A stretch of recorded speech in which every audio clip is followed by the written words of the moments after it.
All right, guys, welcome here to the second episode of the Growing the Good, Cultivate OB podcast. Just to remind you of the format, since it's the early days here, let you know what we're trying to do.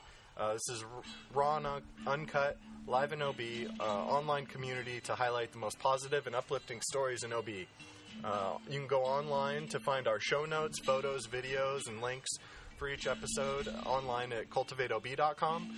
You can also go there to get the show delivered to your inbox each week via email, Facebook, Twitter, Instagram, YouTube, and iTunes. So go to cultivateob.com/subscribe. Today is October 3rd, 2014, and we're here in my backyard in Ocean Beach. Still trying to figure this thing out as we go, so you may hear some noises and bumps and whatnot happening, but it's just going to be part of it for now until we figure out the best way to do this. Panting. Yeah, we got a dog here and crows crowing and the neighbors and whatnot, but hopefully you guys enjoy feeling like you're sitting here with us in the backyard. It's pretty hot for October. Like you said, you got the dog panting right here. But we're going to make the best of it. And with the planes flying by, they sometimes call it the OB pause. Thinking how we might work it into the show. It might just be a natural commercial break. So we might fit in some plugs here for some of our local favorites if we have to. But on that note, we're talking today to Pete Dolan of Park Tune Bicycle Tune and Repair. I spotted him out on the San Diego River bike path by Rob Field a few months ago, but I didn't stop to enlist his service until recently. I was riding down the path with a friend, and I decided to pull over and take Pete up on his services.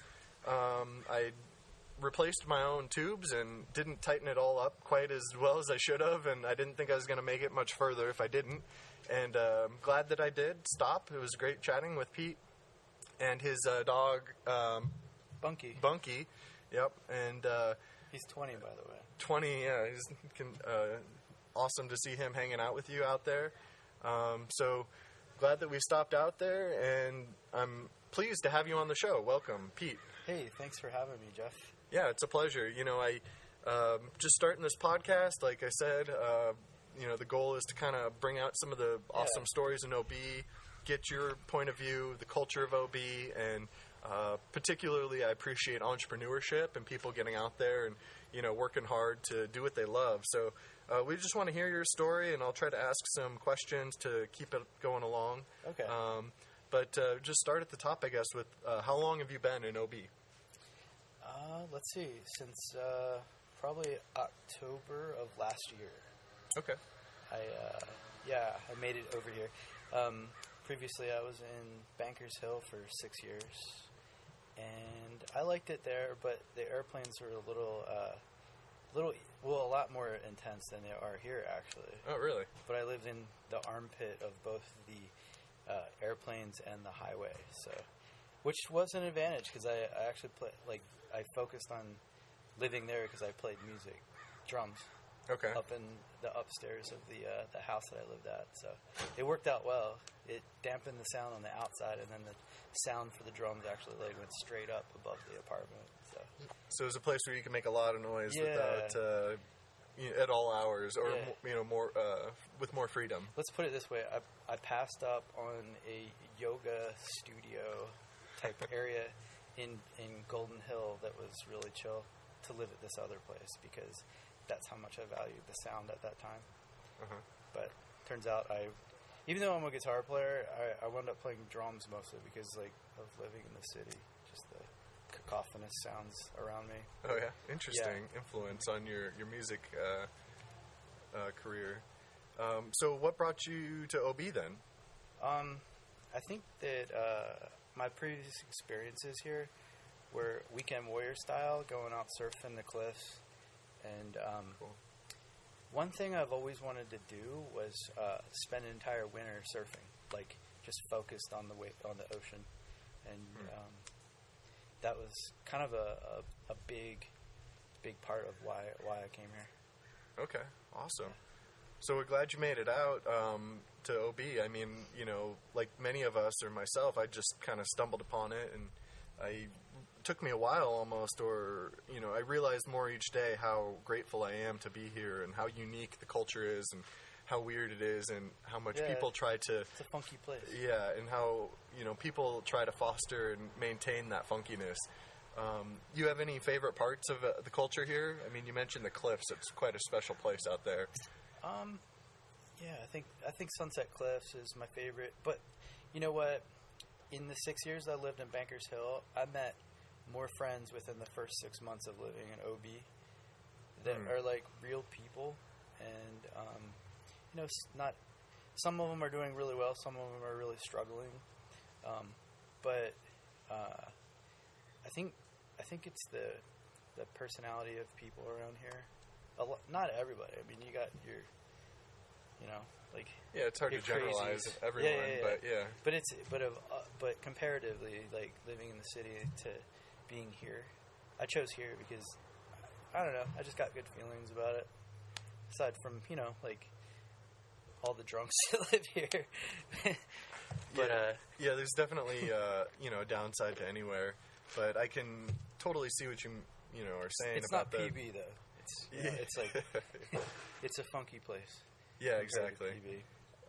But yeah, there is, like you're saying, a sort of honesty to people that live here. And even in my first, year or so here, I met neighbors that were gardening, and you can see in my backyard we're trying to do something.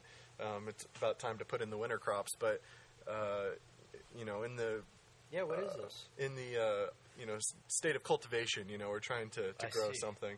Yeah, so we got a couple planter boxes and some buckets and things that, we're putting stuff in.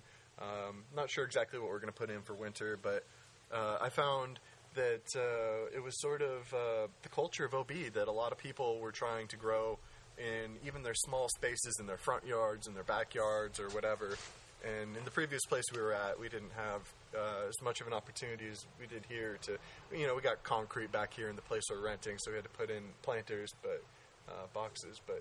Yeah, definitely OB has something different about it that I think people kind of gravitate to and find it almost hard to move away. Is one thing I hear a lot. I like the outspoken nature of people as well around here. And I think there's a sense of culture that you find here that you can't find in other places that is missing just because of the high fluctuation and the turnover, maybe. But for some reason, it seems like Ocean Beach has been able to preserve a spirit about it that probably hasn't changed that much in the last 40 years compared to places like Mission Beach or Pacific Beach that there goes the airplane. Yeah. That there's just such a high turnover of people that are coming all over the country to live here that it's hard to have a sense of cultural preservation. Yeah, it's a great point, but despite that, it sort of lives on, right? I mean, which is strange, but... I mean, it hasn't changed that much, probably. I've seen photographs from some of the gift shops and some of the local photographers around here, and it's things haven't really changed all that much from the way I see it, but, I'm a newbie. Yeah, me too, honestly, and that's why I'm kind of trying to dig in with the podcast and get some of these stories. And I've started to hear some from like the OB Historical Society and things, but people really do try to stick on to what it means to be OB, which is difficult when we, are known for tourists, right? Like the people end up here because the Interstate 8 dead ends here, basically, and we get a lot of the Arizonans, and I know what it's like to live in Arizona, but it's really cool how people appreciate what OB means, and are at least trying to keep it from becoming that, the super expensive tourist destination that PB or Mission Beach or some of the places just right around us have become. Yeah. So tell us, I'd love to hear about your music too if you want, but I was going to ask about your bicycle riding. because that's your business right now. Okay. How long have you been riding? And what's your passion for bicycle riding? Well, I've been riding since I was a kid, and I was one of those like dirt jumper type kids who had like a crappy Huffy bike that I painted red and put red line stickers on it because they were too expensive to afford. Oh, nice. But it wasn't until, and then I kind of rode a beater around for a number of years as well, just like an old 1940s bike. It was just like all steel, probably weighed like 40 or 50 pounds. Like, it was ridiculous. But I used that to go commute to like ponds and go fishing and stuff like that. So it was always to like go out and explore in the world, but not necessarily for the love of working on bikes or anything like that. That didn't come until probably maybe 2011. I bought 2 big truckloads of bike parts that I saw as a deal on Craigslist. Okay. And also I had at that time like a pretty nice Randonneur style bicycle that I picked up from a friend of mine for pretty cheap, and that really kind of set the pace. But as it turns out, I went on a tour in 2011 up to Oregon. I did a Craigslist rideshare, and I was trying to figure out like all the different places I wanted to go on my like first major bike tour. And so this was on your bicycle or yeah, a car? Okay, yeah. So all up the coast, all the way to Oregon. Well, I did a rideshare off of Craigslist. There's a point low applause. Yeah. This one brought to you by Blue Dot Refill, right next to People's Market. Get your soaps. Yeah. So what does that mean, a ride share for bicycling? Well, on Craigslist, there's a ride share section. Okay.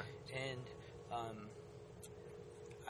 I didn't know anybody else that had done this before, but I just figured that I could just do a pitch in for gas, and typically you pitch in for gas and then you drive to like San Francisco or LA or whatever it might be to share among the people that are doing the ride share. Carpool, yeah. Yeah, carpool. Okay, I wasn't sure if... Yeah. And so I met this really cool chick that actually is a musician. I'm trying to remember the name of her band. She's going to kill me. I'll get back to that. But turns out, met this really cool person that offered to give me a ride to let's see, it was Northern California at that time. Nope, I'm mixing stories.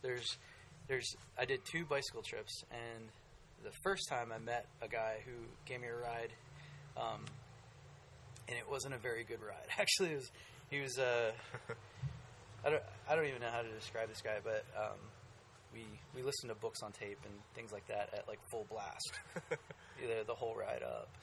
Interesting, to Eugene is where I started off.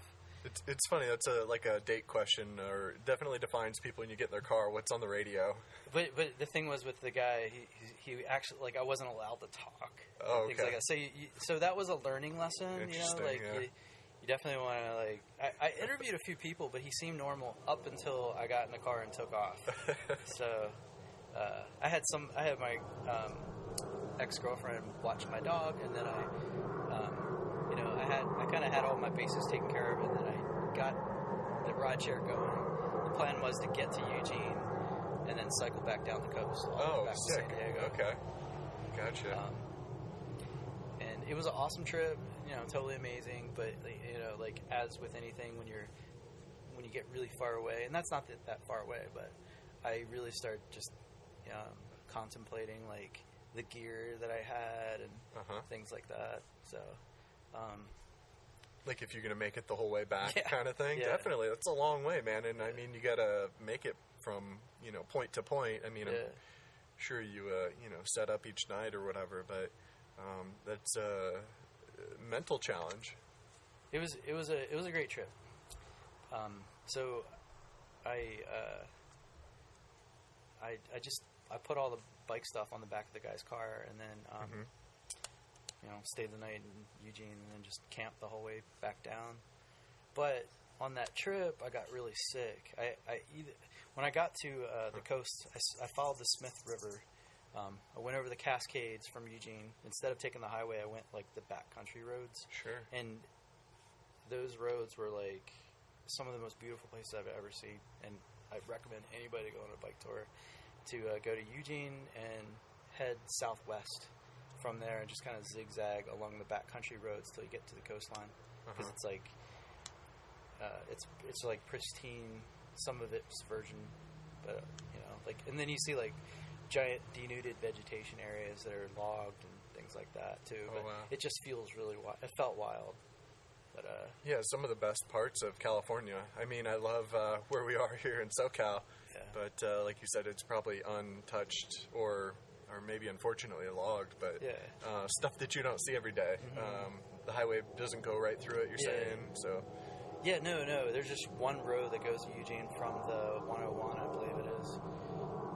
There's the 101 that goes north to south, and then it's like I don't remember the name of the highway, like 220 or something, that goes straight from the coastal edge, like due east to Eugene.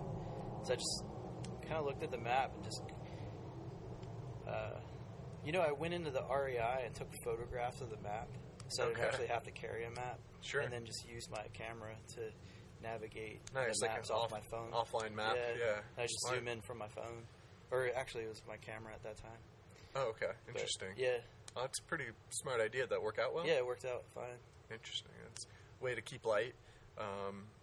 Were you towing like a trailer for your tent and stuff, or how did you pull that off? I mean, I've thought of this before, but it's such got to do a lot of planning and quite a commitment. Yeah, well, I had a lot of help. A friend of mine let me borrow his pannier bags the first round and helped me answer any questions, that I might have. But it was just pretty much like, I'd done backpacking before. I did half the Appalachian Trail about 10 years ago. And so I already kind of knew how to pack light. But anyway, I think if you backpack, it's a natural transition to ride your bicycle with gear on it. Interesting. But, yeah. That's awesome. What an experience. I mean, even I was going to comment back to you at the beginning. As a kid, you're saying you just hit dirt ramps and stuff. I remember bicycling for me. I lived in a small town in Southern California, and it was a sense of freedom for me, and always has been, just being on two wheels and the air blowing through your hair and stuff. It's awesome to hear you took it to the next level of, riding the whole coast, camping out and everything. That's, an experience it sounds like you'll never forget. Leaves you with some incredible memories. Yeah, it was fun. And then, I felt defeated on that trip because when I got down to the mouth of the Smith River, I got really excited, and there is a oyster harvesting. They do vertical harvesting of oysters at the mouth of the river where it meets the ocean. Okay. And they have this jetty that comes out like the jetty at Dog Beach, but there's another jetty that comes out and meets it into like a pyramid, and it's deep water. Oh. And so what they'll do is they'll hang spat or the shells of oysters from this rope, this mesh of rope, and then they'll release the what's called spat. It's kind of like a, I don't know, like a juvenile oyster, and then it takes hold into the shell, and then the shell develops from there. Oh, wow. And then to actually to harvest the oyster, they'll pull it straight up out of the water, like in this area. So it was actually the best oysters I've ever had. Long story short, I got sick from eating the oysters. Oh, okay. At least I think I got sick. It might have been from filtering the water as well, but I cycled like 7 days south from that point in the rain and just thought I'd get better. Get better. Then I finally reached Patrick's Point, which is like also another really beautiful state park in California. But at that point, I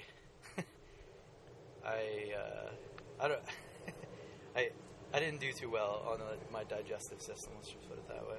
Yeah, but I'm sure it'd be tough being out there going through the rain, everything. Oh, You're sick. You're sick and you're cycling. Yeah, you're like used to a warm bed or something where you can sleep it off, so to speak. Well, I got a hotel room a couple nights, but I thought I could sleep it off, and I just took off the next day. And finally, my buddy Mark, who lives in Ukiah, I was like, dude, you got to come get me. I'm just like, I probably need to wear a diaper right now, so I'm not going to be cycling much longer. So he came to pick me up and waited 3 more days at his house. I still remained sick, so I just said, screw it. I'm going to rent a car and just come back to San Diego. And that's what I did. All right. And it turns out I met this, I did another Craigslist rideshare in San Francisco. I met this, like, I don't remember the name of the guy, but I think he was, like, associated with the Rainbow Gathering folk. And he told me that if you tried grapefruit seed extract and charcoal pills, you can clear that up. Huh. If that is like from the water, like a waterborne sickness. Okay. And I tried everything, and then I tried that, and 2 days later, it cleared it up. Wow. Yeah. Like I went for like 2 weeks, or no, it was about a week. Still sick, even when I came back to San Diego.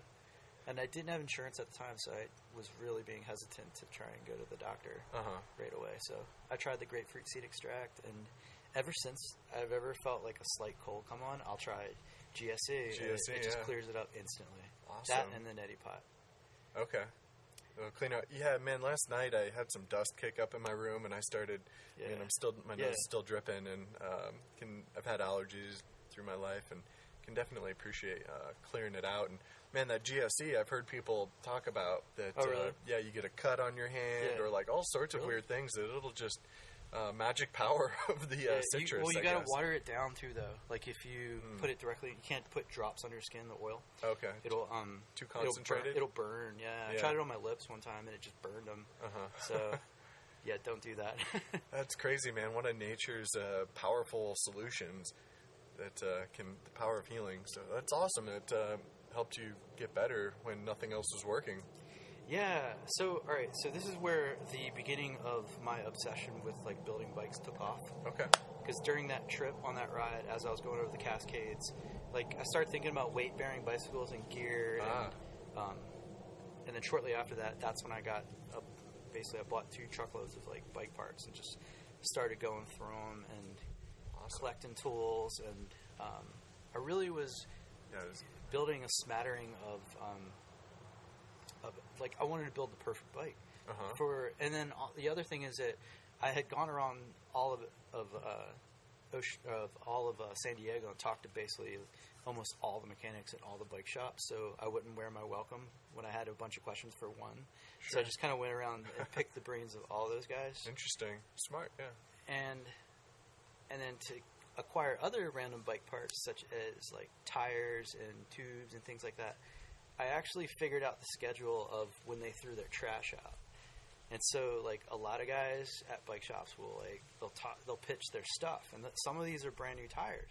Really? Yeah, like they're pitching good stuff. Yeah, like go back behind Performance Bike and tell me if you can't find a tire set. Like if you check every day in a week, I bet you'll find like 5 tire sets probably for free. They're brand new. Amazing. I would never have thought. I mean, and so, wow. I mean, so you figured that out though, and that's just a huge advantage to get you bootstrapped. Yeah, well, I needed cables and all these things, and I just really couldn't afford to just go out and when I'm building multiple bikes to buy that kind of stuff for each one. So I've kind of piecemealed them together and learned the backwards way about doing the mechanics. So and then I basically just built my bikes up from there. Nice. Yeah, there's nothing better than learning from doing. That's definitely something we're doing here with the podcast and that I try to do. So it sounds like you've found a lot of luck through Craigslist too, but on your ride in Northern California, you had a lot of time to think while you're riding. Right. So you spent a lot of time focusing and thinking about the actual ride that you were on, the actual bicycle, and how you wanted to change it and what you thought would be the best well, in San Diego, I've been riding probably for a few years at that point. And I was mostly a city rider, you know. I'd like to ride fast. Yeah, that's the other thing I was going to ask is, do you do races or you just ride for the No. I'm joy just, of it? Yeah, just joy. I'm Awesome. a joy rider. Okay. Just easy rider. Cool. Yeah. But I have I have moments where I decide to just like turn it on. Sure. You know, and like I enjoyed building a high geared ratioed bike, and then you know I'll step out into the spandex crowd, and you know it's kind of funny when you're almost in a full upright position. If you're in good shape, you can ride fast. So, you know, like I think when I was in the city, I was in probably the best shape, and I would ride fast. So it was kind of a trip to sometimes like, you know, ride alongside some guys with like very expensive bikes and just be able to compete with them. You know, with just like something that you built yourself that you knew the cost less than like $200 to do. So it's like, it's kind of a trip. Really empowering and eye-opening, I guess, to realize that. Yeah, the marketing of everything kind of. Sure. Yeah. The markup on the high-performance parts and stuff, you really pay a premium for it. Yeah, definitely. So, all right, so I want to say that I built the bike that I wanted, and I had a lot of help from this guy who lived around the corner. His name's Greg Burnell, and he had a little bike studio, and it was in Little Italy called B3 Bike Studio. I think he now merged with another guy called Pista Palace, and he's kind of like he's been doing bikes for probably like 25 years. He's like probably a really good mechanic. If I was to gauge, you know, from what I saw him doing, but I often picked his brain, and then he offered me a pair of wire clippers. He just gave me a pair of wire clippers that he had, and he knew that I was already building bikes anyway, so he was just helping me out. I think I needed a wire cut or something. He's just like, here, have these. These are old. You know? And I still have them today. But awesome. So I wanted to build the perfect bike, and my thought on, since I felt defeated and I had to end my tour down the coast, my thought on it was, I'm going to take my dog with me when I return. So I then had it in mind to build the perfect bike that would be a weight-bearing bike, but also be able to take my dog on that trip. And so you'd throw him on the back, or how? Well, what I did was I took like a $40 hybrid that I bought off Craigslist, and then I took another pretty high-end 8-speed mountain bike, and I switched the parts out of it, and then I took the wheel set off my road bike, which was a little bit stronger, and so I kind of made like a little bit of a Frankenstein bike. Sure. But I also did I felt like that when I was going through those bike parts that I was really like, I became a little bit more interested in quality, and I felt like I could start seeing differences in quality things, comparing like the parts and you know, just the mechanical advantages of one thing over another. Sure. And I really settled on like certain things, like the old school Suntour Thummy shifters, and I really enjoyed the transition from system index to friction shifters, and just I felt like it was a closer connection with the road, and so it was kind of fun, like having just a bunch of parts to play with. I could, you know, just make these judgment calls on things, and I've always wanted to I don't know, have a pretty nice bike when I was a kid. I never really owned anything that was like that great in terms of like bicycles. So sure, yeah, you knew you were going to have to build it, or I had a pretty nice bike. I already had like a pretty high end, a long distance steel frame Jamis that was a pretty nice bike. Had like middle range shifters, but it was like night and day. Like I went from a beach cruiser to a Jamis, and it was like, oh my god. Okay. And so it just, when I do stuff, I'd like dive into it, and it just turned it on for me, and I just was like in love at that moment, and I just decided to like, you know, go full blast into the research side of things. And nice. For me, then it became about like weight bearing bikes. Like that became a strong interest of mine. So essentially, like I know a lot about probably commuter style bikes, you know, like, and that's where my focus has been. Awesome. So did you end up making the bike that you put Bunky on? Yeah. All right. So I built that bike up. It was just like an old steel frame, low end hybrid. But hybrids are pretty much the same thing as like cyclocross bikes, and they have very great geometry for comfort riding in an upright position, which is the perfect bike for a touring bike. So if you look at comparatively, some of the advantages of the bicycles that they sell in, say, REI or other places for like, low price touring bikes, well, you can also build that yourself. And not to go too far off on a tangent, but it was an interest of mine to be able to build a low-cost touring bike and give advice to friends, or just go build a bike for a friend and just give it to them.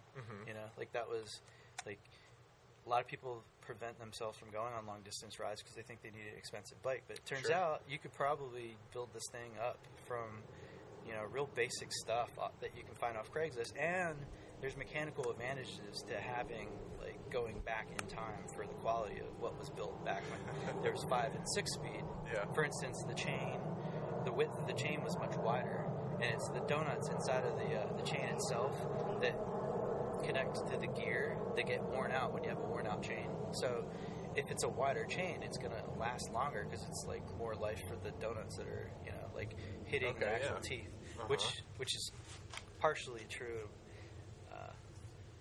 There might be some folks that argue with that just based on the width of the gearing tooth itself connecting to the chain. But long story short, I think that sometimes going back in time in production, you can find quality stuff of greater quality. Yeah, that's a pretty interesting concept. I'm trying to remember. I mean, it comes up from time to time. Where I was talking to someone actually about cars, car sales and whatnot, and it seems like they're really designed to fail, and it's almost a joke. Yeah, it's almost a joke that the older stuff was more reliable, would last longer. Yeah. In some senses, we're engineered better. I think so, in some senses, but and so it's great if you can at least identify the parts of it that were better or that are stronger for what you need. I definitely could see a clear-cut difference in that. I think bicycles now have been, unless it's a maker of a touring bike, it's definitely marketed as a sport, and I think that in reality, it's a transportation for a lot of people. That's Bunky. He's getting testy. I think that's a noble effort. You said you want to be able to help people enter, to be able to do their own tours, right? Like I said, I've definitely had the idea. I mean, my pops did Wheels Across America when he was 18. He went from put his wheels in the Santa Monica water somewhere by the beach and rode all the way to the other coast and ended up in New York.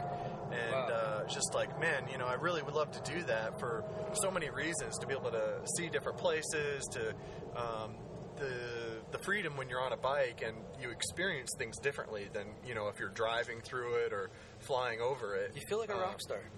Yeah. You do. When you're going on the coast and you're going from town to town and it's your first one. Sure. First tour, or second, or third, or whatever. You kind of feel like a rock star, actually.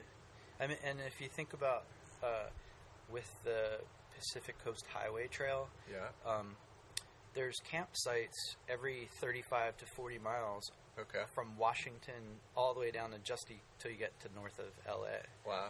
And so for a novice, it's easy because at all the campsites they have hiking bikes. It's $5 a night, and you get to camp out on the edge of the ocean.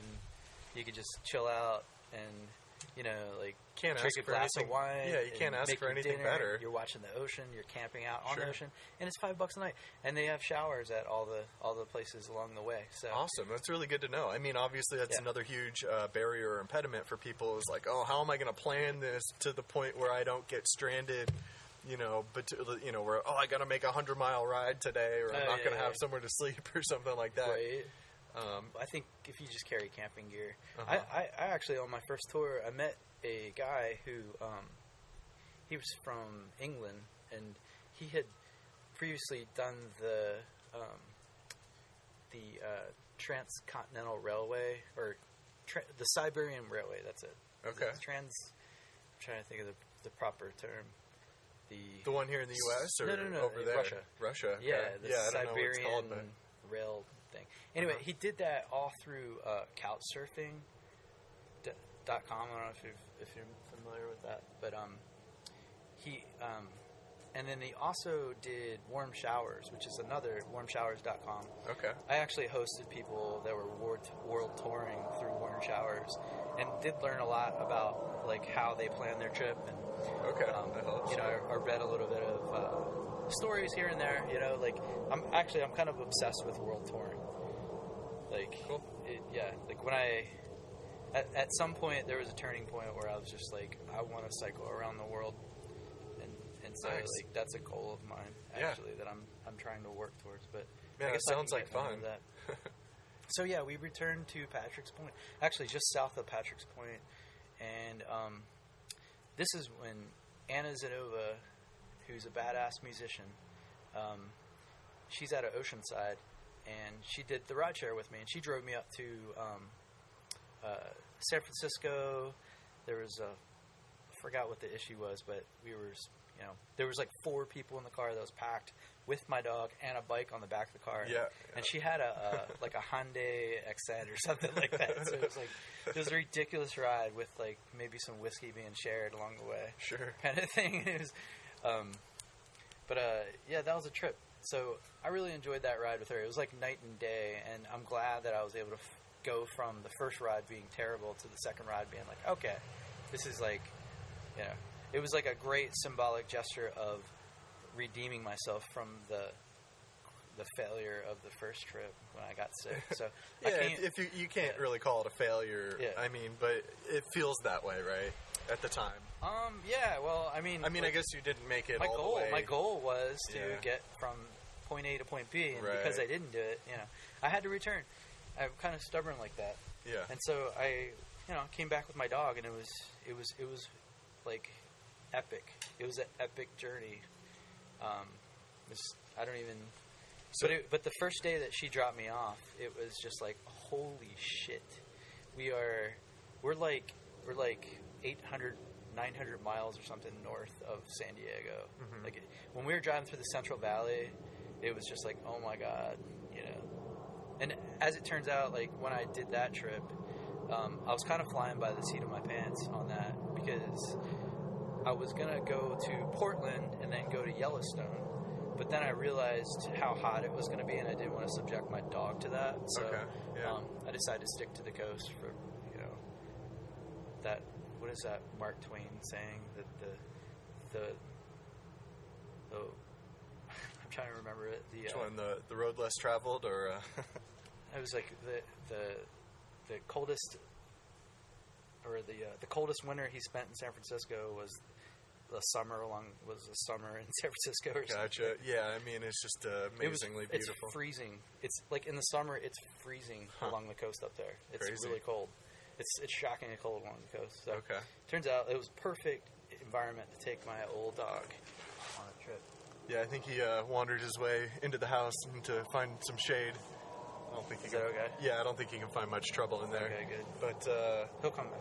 Yeah, I mean, so it's amazing. You say on these trips. I wanted to mention. It sounds like even if you're not so certain of your plan, or at least you have one and you take a go of it, you meet people along the way.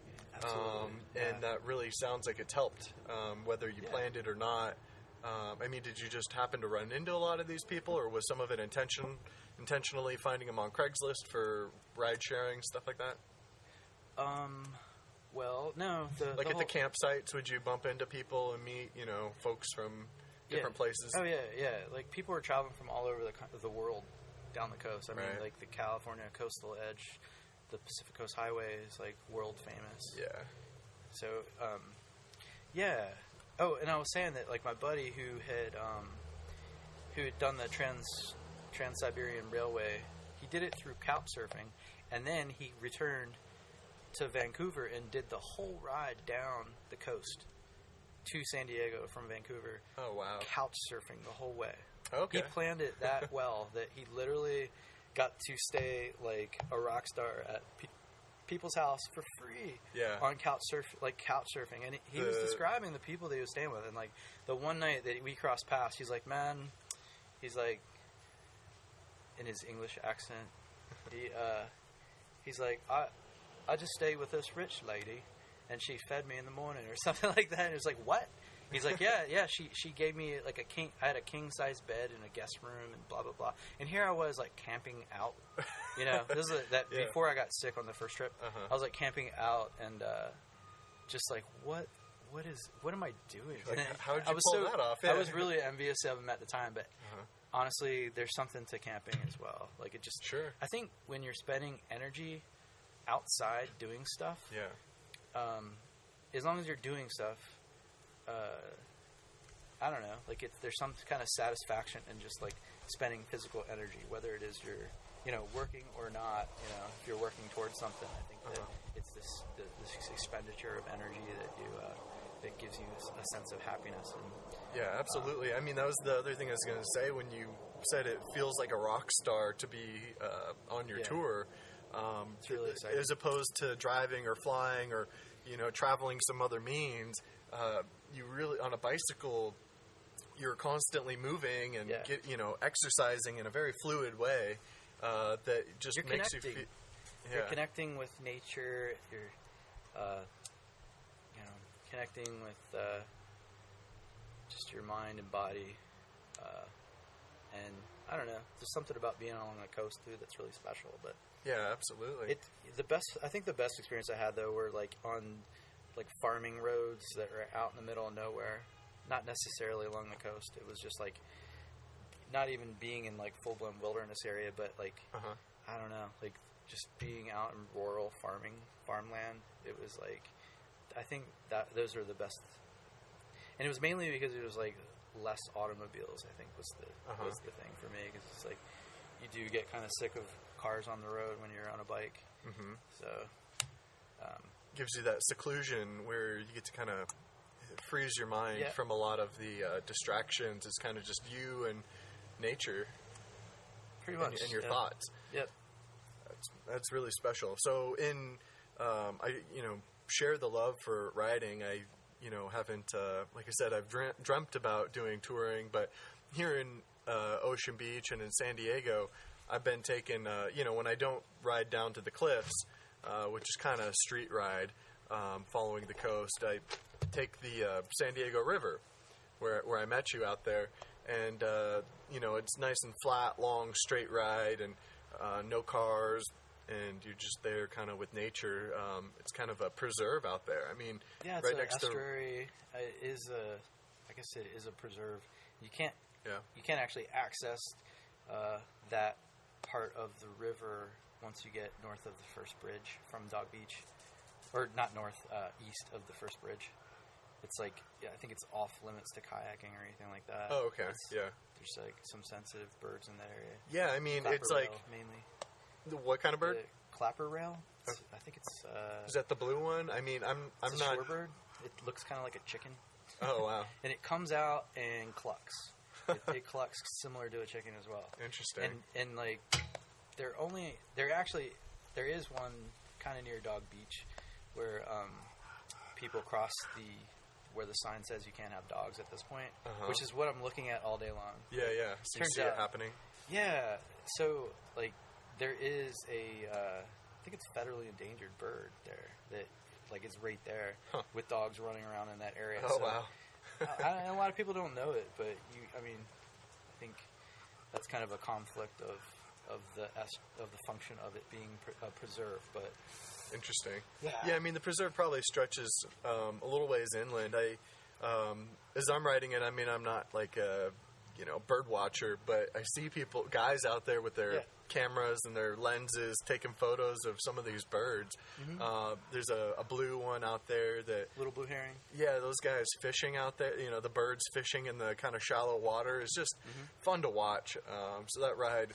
Really has been. And at sunset, the light is amazing on those little blue herrings. Oh, okay. Interesting. Yeah, I mean, and it's just a, the beautiful place we live, when you take it all the way to the beach, it's Tower 5 right there between.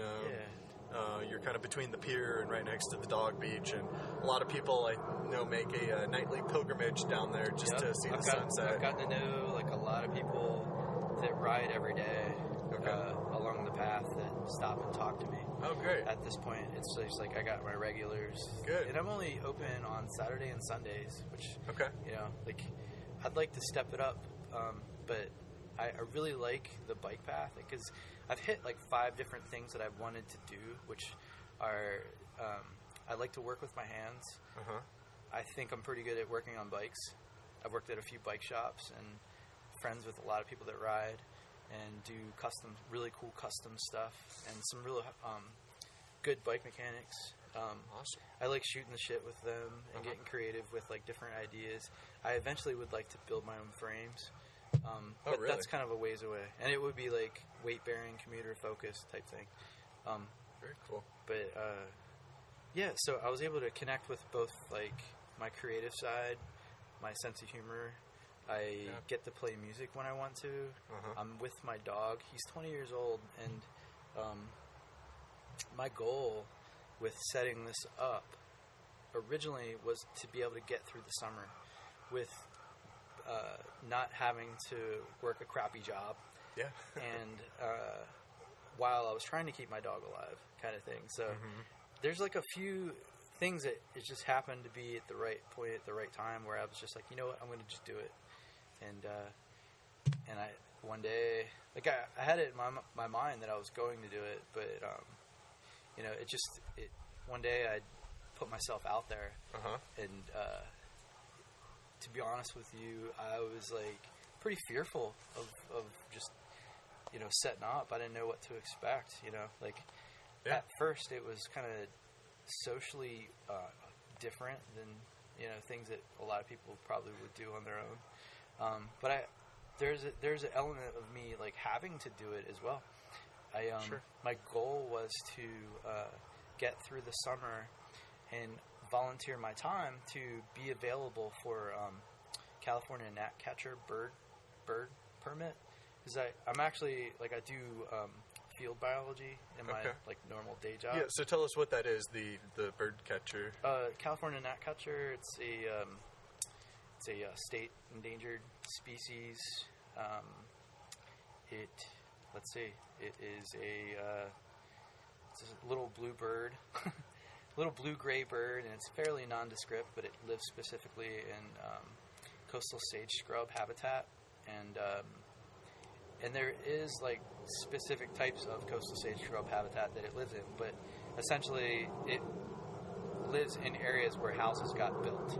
Oh. So it got pushed out. So it doesn't live there anymore. Yeah, well, it lives there, but it's and I'm not sure exactly what the population's doing, but birding's not really my specific area of expertise. I'd say I'm a plant ecologist trained, like that's my background. And my goal in San Diego was to work with various consulting firms. Actually, it was one consulting firm that I worked for a little while, and then turns out in San Diego you have to to be marketable as a consultant. It's very helpful to have certain permits, like wetland permitting to do wetland surveys or bird. Interesting. Certain surveys, like so you have permits to go out there and survey the field, the nature. To be able to follow a specific regulatory guideline to be able to quantify exactly what you're looking at, to provide more information for like a greater set of data that the state will wind up using for incorporating into their databases. Interesting. To judge like the status of its current, life's being. Yeah, kind of thing. All the stats that they need to know to make decisions about doing things like building, primarily development. Or it is development related for sure, but I'd say more for endangered species are more of a key. Like that, they're sort of a keystone species that are both looked at for, like the just overall study. The the integrity of the land. And okay. So, it kind of gives you an idea of how far it's been degraded. And these species exist, I guess, for, like an idea, like a marker point of whether these things are being degraded to a certain extent or not. Gotcha.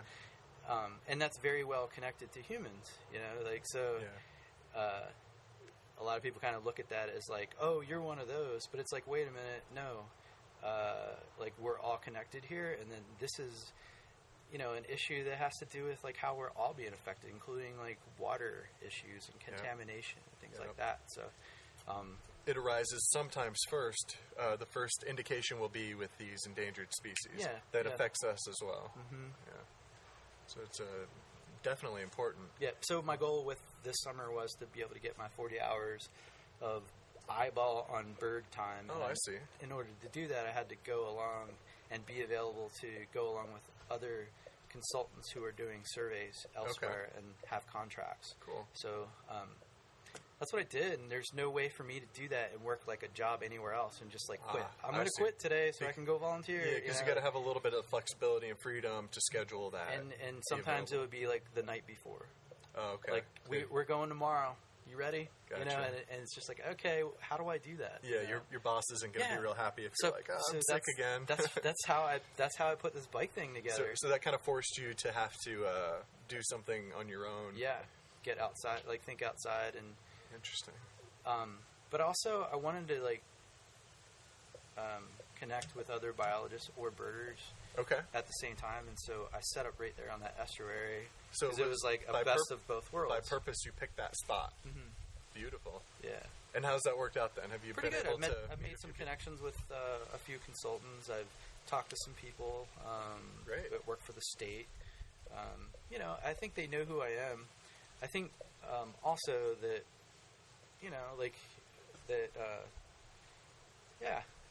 it's the first step is meeting people, making connections, and forming relationships.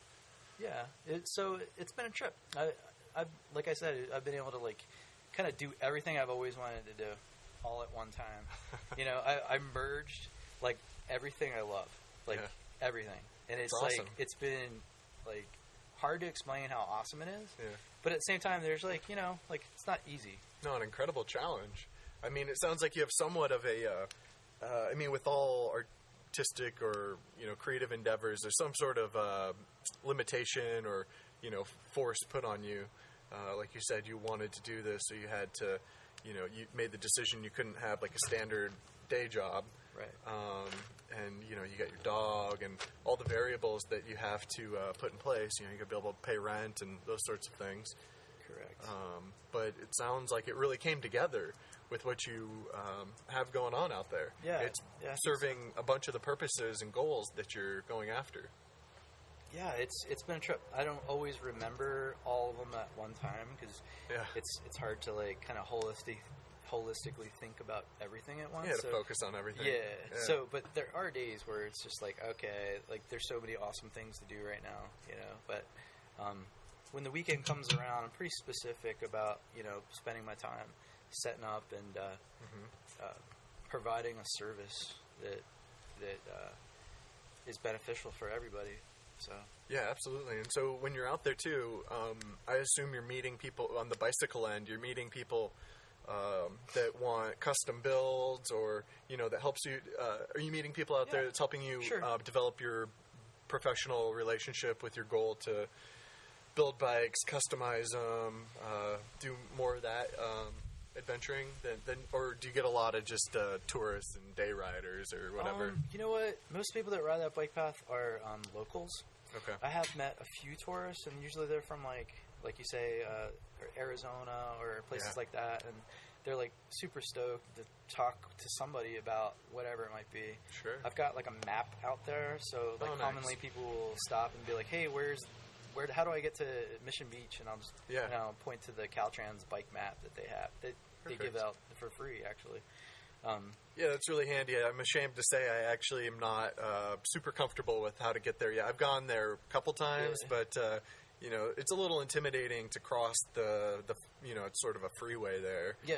And the most bike friendly path isn't really real obvious. Like some of the local guys say, that's like the freeway for like stolen bikes, like getting it out of OB. Oh, gotcha. Path. Oh, that's funny. Yeah. And I did get a shout out from the police, who said somebody had their bike stolen, and they said to go talk to me. And so it turns out, like the same day, 2 people had their bike stolen the night before, and both of them came to talk to me. And I just thought that was really like a trip that, you know, like I got kind of mentioned, even though like I am, you know, juggling the fine line of trying to get my business bearings together and turning it into a mobile bike repair shop. Okay. Which is eventually what I'd like to do with it. Yeah. Like I'd like to be able to turn it into, you know, I have done my mobile bike repair on the side, but I'd like to make it a legitimate, you know, side job, like for, you know, when I'm able to coordinate when I'm available. I currently am an on-call biologist with very little work. Okay. So, the last work I did was like months ago, and it was rare plant surveys in Del Mar with like a really top-notch botanist in the county that totally intimidated me. But you know, it's I've kind of been out of it. Well, I've been out of the mix for a little while, and so I'm really just trying to like volunteer my time to get back in the game again, so I could be somewhat of a good competitive consultant. But you know what? I think I'm learning a lot about just the different people that are crossing my path. Yeah, crossing the bike path. Yeah. It's just like I've met so many different characters from all kinds of different. Well, so that you've answered most of my questions I have already, but that was one I wanted to ask: is what kind of weird stuff do you see out on the Strand? I think I was looking at your Facebook page, some like some weird things, but you know, unicycles, tandems. What are some of the wild, fun things that you've seen? Oh, you know, like some of the key ones. Like there's a guy that showed up in a velo. I think it's called like a velo cycle or something like that. I got to photograph it on the Facebook page, but it's like a shell, and it looks like a bullet, and he says he can do 50 miles an hour in this thing. Is this the one where he's kind of sitting down? In a sitting position, and it's fascinating. But that bike's actually on 3 wheels. Like I think I think it was 2 wheels, 2 small wheels narrowly in the front. But my first thought on that is, wow, that's probably incredibly unstable. But he says that the design of that was like really efficient. The faster you go, the less you probably wobble. I don't know. Like, it's that fascinated me. I didn't get to open up the inside and look at the innards of it, but that was pretty cool. Talk to him think for a outside while. the box a little bit of what a bicycle is, or I guess that might be a Anybody tricycle. sees that and you're like, what? You're doing 50? It's like, okay, from pedaling, your pedal power does 50. Wow. But I think he said that it was developed from like some of the fastest bikes that were trying to set the land speed record. Oh, okay. Or, you know, and it looks very similar to like one of those, you know, the sit-down bikes that you see the guys riding by, but it's got 2 wheels in the front. So I don't know. It's good. I'd like to see more of that. All right, so I saw that. I see. I have seen unicycles. There's a guy that rides regularly. His name's John. Actually, John and John. There's 2 Johns in both of them in OB that are a part of their. I guess it's kind of like their penny farthing style bicycle club. You know, like those old school bikes with the giant wheel in the front, and the tiny little wheel in the back that trails. Yeah. Well, they ride together occasionally, and I see the guys riding. Well, John particularly. There's 2 of them, and they both look alike, actually. Funny. Yeah, I've seen one of them in OB a couple times. Yeah, and so like they're a trip, and he let me ride one of his bikes, and it was my first time on a penny farthing before, but I really enjoyed that. Yeah, something different for sure. I've got local guys just stopping to chat. You know, there's a local Rastafarian guy that stopped. And he was all decked out in the full, Jamaican colors, and it turns out I actually have a bell that I don't really have anything for sale, but I do carry bells and tubes, and the rest I can do service repair on my own. And I'll tell you the value of what it costs me And if you'd like to make a donation towards that value, that's how I operate in the park. Okay. So I'm technically not selling anything, but I'm offering a service by donation, and I'll tell you the value. I've worked at 3 different bike shops, and like that's kind of, and I feel like I'm being honest about this, and it's been a great return because it's pretty much been word of mouth. But that's awesome. So the Rasta guy was hanging out. Well, he came by once before, and then he came by again with his family. Okay. And they needed air in their tires or whatever. Sure. And they wound up tipping me, so I gave him a Rasta bell. But it was a trip because he was dressed up in the same outfit. You know, like in the full Jamaican outfit, the green, red, and yellow. Yeah, that I had the same bell, and it matched perfectly. So we wound up putting it on his daughter's bike. Awesome. And they tipped me for giving me air, so it worked out really sweetly, actually. Man, it's a beautiful thing you're doing out there. I love the entrepreneurial spirit and effort to what you said of just, it's something that I really appreciate, and I try to support in others, which is putting yourself out there. I mean, I don't do much like art stuff, like I've talked to comedians or musicians, and putting yourself on stage that first time has got to be incredibly stressful. And entrepreneurship is the same way. It sounds like when you said that the first time you went out there, you're like, I don't know what I'm doing, or if I should do this, or if I'm allowed to do this, but I'm going to, because adding all the variables together, it accomplished what you needed to. Yeah. And you can't let anyone stand in your way, really, of, kind of getting that done. I mean, no one's going to tell you, no one's going to give you that job and say, here's the job that'll do everything you need, in your life. Yeah. You kind of got to go out and earn it and make it your own. Yeah, and it's been nothing but, like, I'd say, like, 99%, like, positive support from people, going by or whatever. And, I mean, and occasionally there's, like, scowling from the, certain guys. And, sure. I think what amazed me is how much, you could be having a good day, and one person scowls at you, and it's not a big deal. But if you're having a bad day, and it's the end of the day, and you didn't make much money that day, and then somebody comes by and says something really negative, I was really surprised how much it affected me emotionally. Oh, wow. So now I feel like I kind of like have to be a little bit more on my toes to sort of readjust for being prepared for how people can, throw out that energy at you. Like, for me, it's like, the next time I'll just deflect it, as opposed to, like, let it impact me. But, you never know, like, how it's going to affect you. But, I follow comedians as well, like, and I listen to a lot of different podcasts and spend my time. Actually, it's one of the loves of, like, working on bikes, too, is because, like, listening to music and podcasts, I'm, like, educating myself as I'm actually working on something. Yeah, that's awesome. Like. That's obviously what we're doing here, and I've found is a ability for working on computers. I can't sit there and program without listening to some music, and I moved into podcasts and just found... I mean, just the internet is a trove of information. Like, if you want to educate yourself, it's absolutely there. So, are there any podcasts that you want to plug that are kind of been helpful for you? Yeah, I like the Duncan Trussell Family Hour. Like, he's like one of my favorite comedians. And I learned about him through the Joe Rogan podcast. Yep. Yeah, it's a huge one. He's always talking to crazy different people on there. Yeah. Let's see. I do like the Parliament Funkadelic channel on Pandora. That gets me going. It's like, if I feel like, oh, how am I going to get through this day to open up and set up, I'll doubt myself and just be like, oh my God.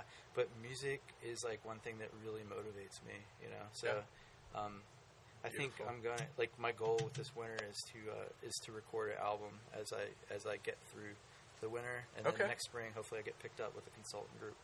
But I really would like to put together music for just, from stories of my experiences and just politically how I feel like at this, like, interesting time in history. Yeah, absolutely. Yeah, no, it sounds like, just to, again, highlight one of the things I appreciate about your shop out there is I hope you're forming some great relationships, meeting really interesting people.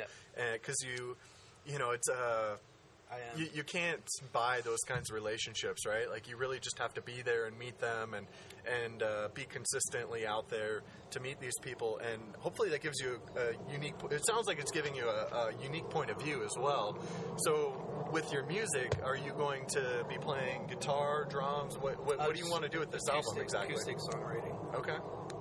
Yeah, like that's what I enjoy doing. I mean, aside from working on bikes, the reason why I like working on bikes is because it's got flow, and like when you can do it all quickly and it's a complete thing, and there's a flow to it, and the more that I work on it, every time I try to better myself, and so that's pretty neat to be able to do that, and you get better with your hands, and then you're just like, whoa, like I'm using like my chin, to do stuff, and it's interesting. And I find that like working around other people, they don't know who I am or what my background is, and I don't claim to be the best, and I don't have 26 years of experience, but I'm a pretty quick learner and do have bike shop working experience, so it's like it's actually distracting if people are like, hey, let me help you with this, it's like, well, usually in a bike shop you take it to the back and you don't have to deal with this kind of stuff, but I'll actually like try to teach people how to do it themselves as I'm doing it, if I sense that they have an interest. Yeah. If I know that they don't want to do it at all, it's usually black or white. Yeah. But like a guy came up to me last weekend, I think it was, and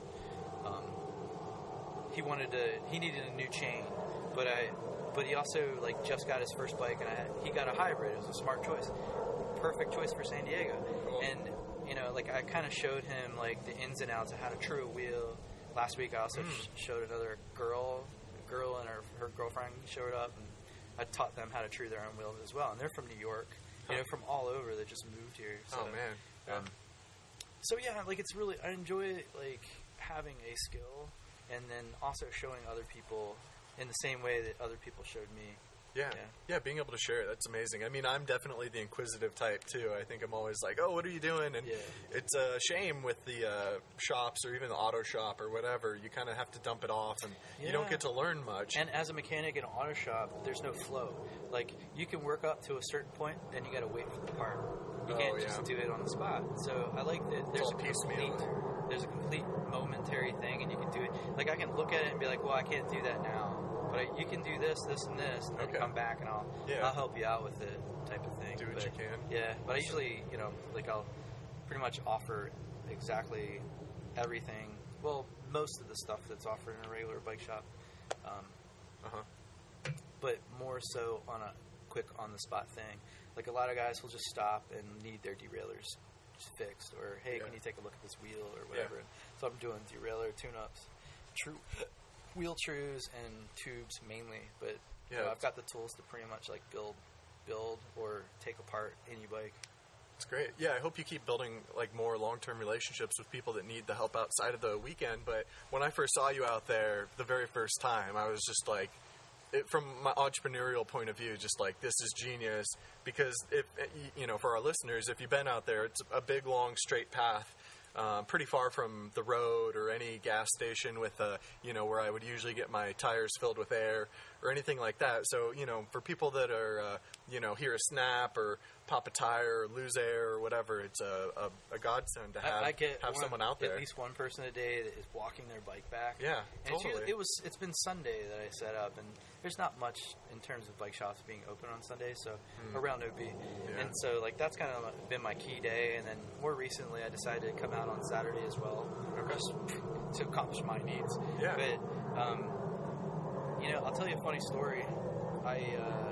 The first week that I set up, I was over there in the dirt parking lot, kind of near Dog Beach, back behind, like, there's a hotel back there. Yeah. And that was a trip. That was a real trip. I think I was glad to leave, let's put it that way. And it wasn't, like, I'm sure there's, like, really cool people there, but there was, like, I was hanging out with my cousin. My cousin came by, and, like, there was this, like, group that was hanging out, and like, I'd hear, it sounded like a room full of trolls and laughing and just like, and like people looking around the edge of the curtain and stuff. And I'm just like, what the hell is this? And turns out one of the people in that area called the cops on me.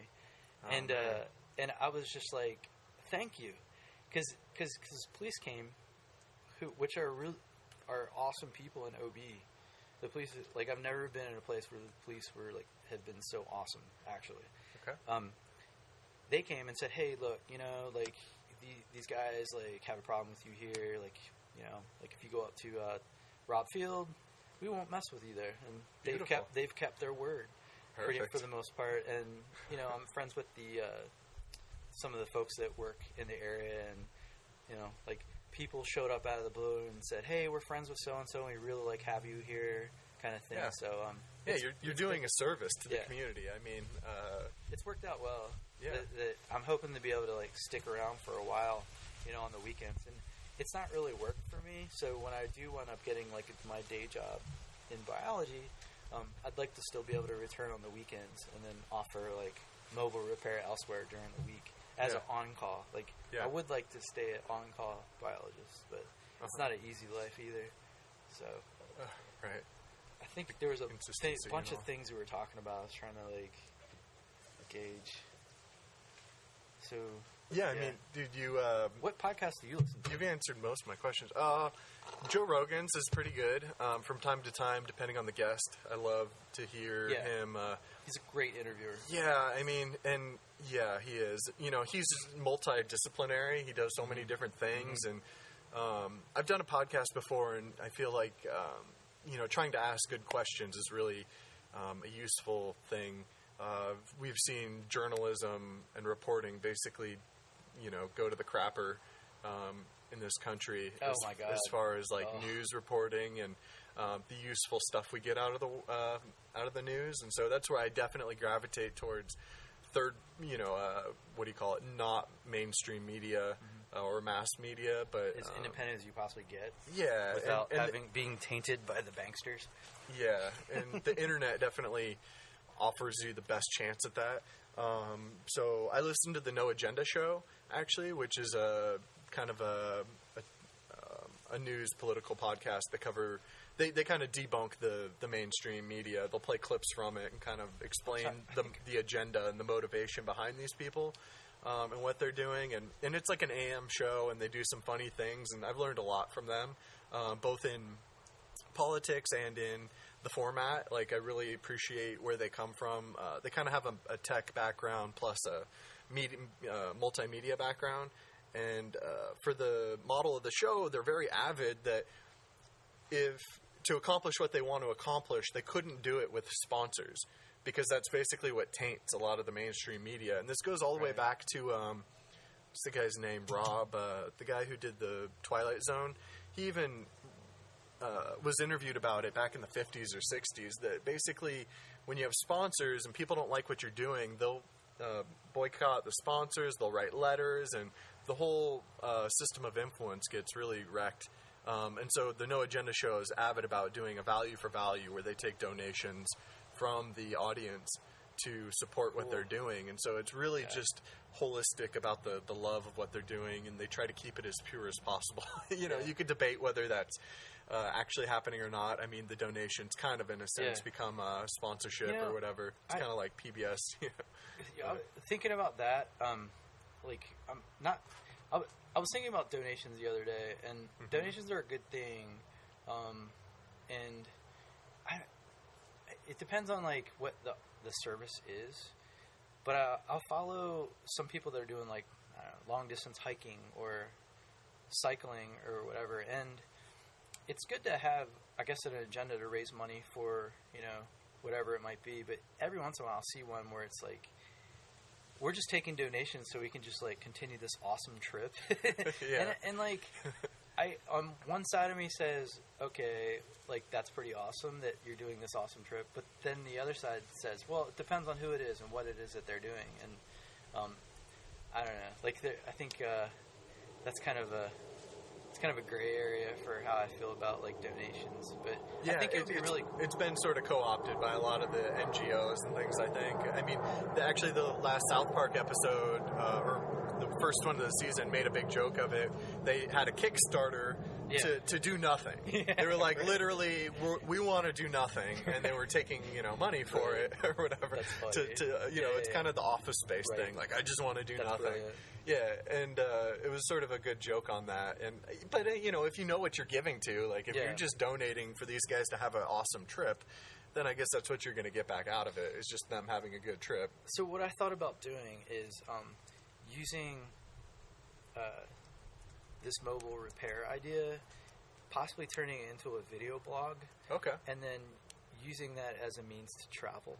Yeah. And then I think it would be really cool to actually travel to different cities in the country and do this exact same thing, but kind of use this point as as a launch point of how to set it up. But instead of asking for donations, I think it would be interesting to see a person actually support themselves off of the skill that they're doing at the place that it is that they're. That to me would be wow, that's cool. That's like a reality show, but they're supporting themselves for a legitimate thing. They're not necessarily they're providing a skill as opposed to just straight up asking for money. Just taking money. Yeah, absolutely. I think definitely support that idea. Really cool. Yeah, you should definitely do it. I mean, one thing I do with my tech and multimedia background is I'm always trying to refine and give advice to other people of how to be the most efficient online, because we have this beautiful platform that is the internet and podcasting and all these things, and it can be misused, or we can, try it, but, fault or whatever. And it's really about consistency and kind of having a purpose. And I think, going at it from your own approach. And so there's no one right way to do it. And there's no box, right? You got to think outside of it and come up with your own solutions. But definitely people creating content, at least what I'm trying to do with this, and I would love to listen to your show, traveling the country and, just collecting great stories or interviewing people or whatever it is to, just document, the tales. Yeah, because you don't get that on TV.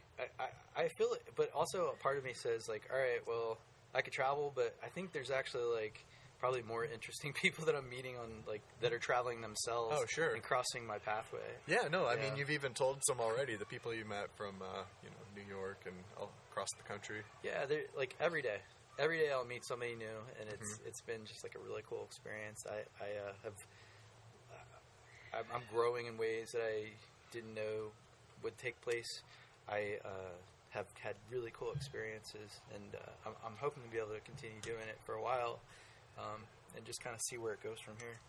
Neat, man. I really hope that you can follow that and continue to evolve and, find your way and write your album and maybe start a podcast in your tours. You answered, man, this beautiful conversation we had. I didn't even have to ask many of these questions, and you answered them.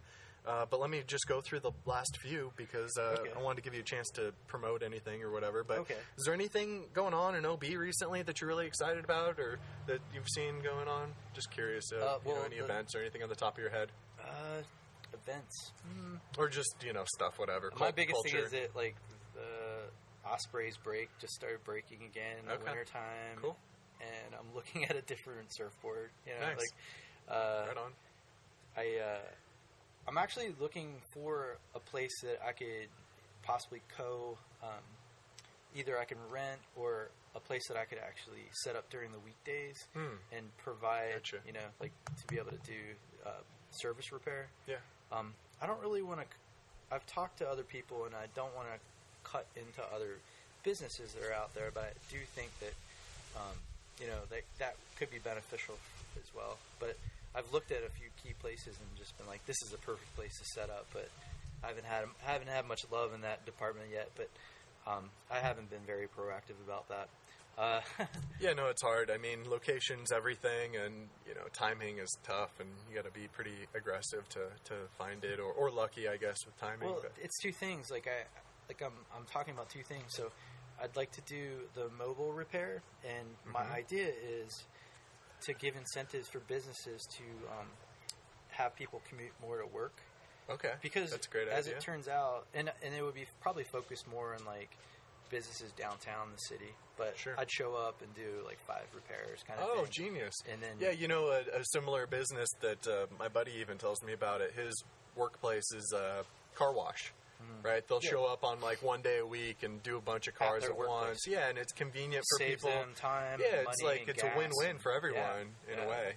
So Yeah. that's a great idea to do that for people who are commuting on their bicycle. And the other thing is that I've been looking into.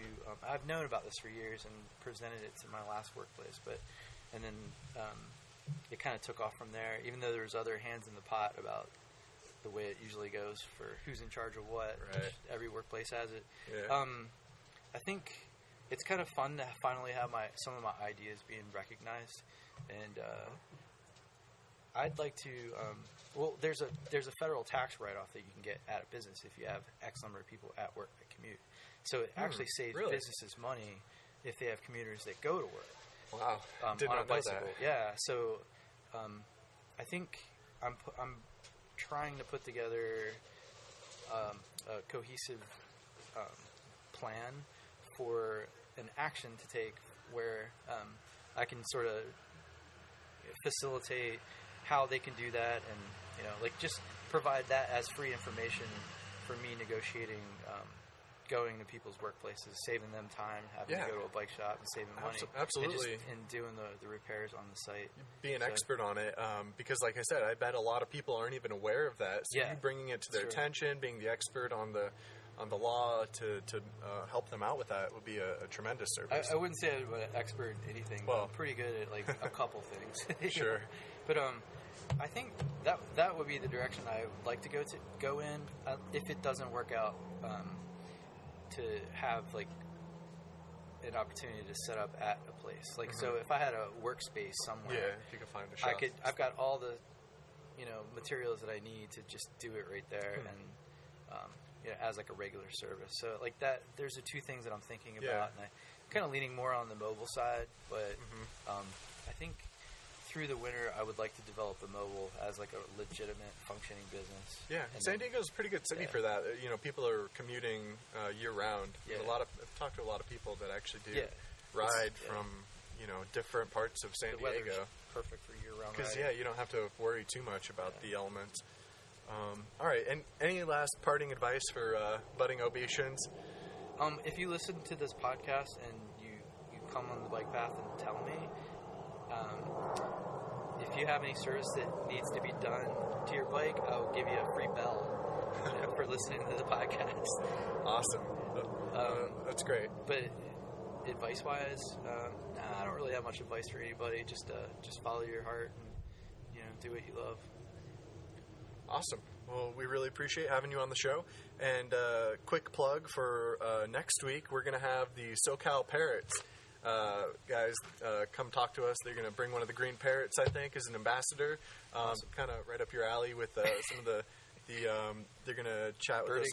Yeah, and a little bit of, what is it, the extinct, the birds that are, or the animals that are on the endangered list. Oh, okay. That's what I'm looking for. They're not extinct yet. They, headed that way, I guess, some of them. And so it's not something I know a lot about, but I'm going to chat with them and try to learn something about it and share that with everyone. So we really do appreciate. That's the Mexican parrot, right? Is it the Mexican parrot? The green one? Yeah. I don't know. I mean, It's from Mexico. in OB here, we've got those green parrots that are chatty as hell, and everyone knows that's the them. one. So I connected with this group called SoCal Parrot, I think is what it is, and they do rescues and things like that. And so I figured maybe they can educate me and our audience a little bit about our neighbors, that everyone has here in OB. So look forward to that next week, and thank you for joining us on the show. Thanks for having me.